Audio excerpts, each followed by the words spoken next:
Moi, c'est Foura Sassou Madi. Je suis d'abord à la base un infirmier diplômé d'État.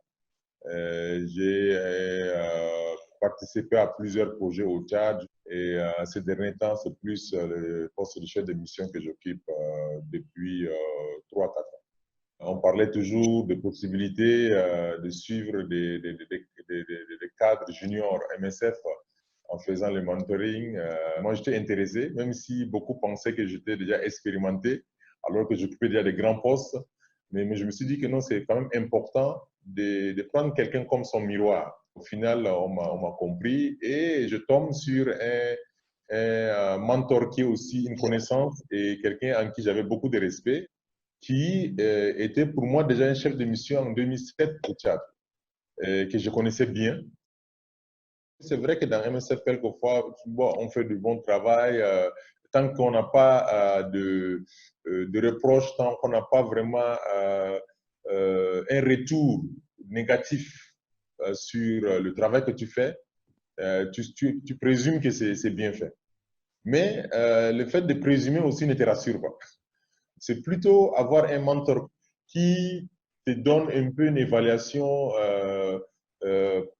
dans la longueur et aussi en étant record sur qu'est-ce que tu fais, est-ce que tu es sur le bon chemin, est-ce que tu n'es pas sur le bon chemin, est-ce qu'il y a une autre façon de voir les choses, est-ce qu'il y a beaucoup de questionnements, et c'est comme ça qu'on arrive à faire un bon travail.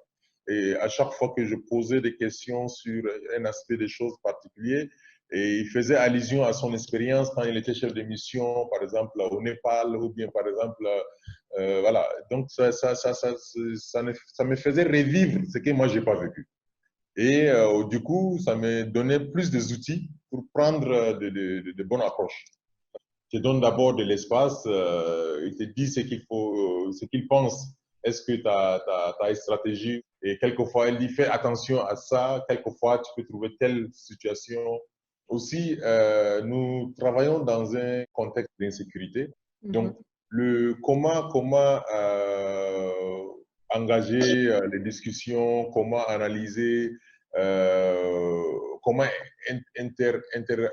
intervenir ou interacter avec les différents acteurs dans la prise en charge ou bien dans la gestion de ces projets.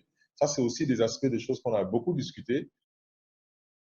La stratégie de management de son équipe, ça, je vais garder toute ma vie, ça c'est clair. Ça, c'est une chose. Et ça m'a beaucoup rassuré plutôt aussi. Ça m'a beaucoup rassuré dans mon style de management parce que, voilà, avoir quelqu'un qui a vécu ça et qui a réussi, ça m'a galvanisé vraiment dans ce que je fais.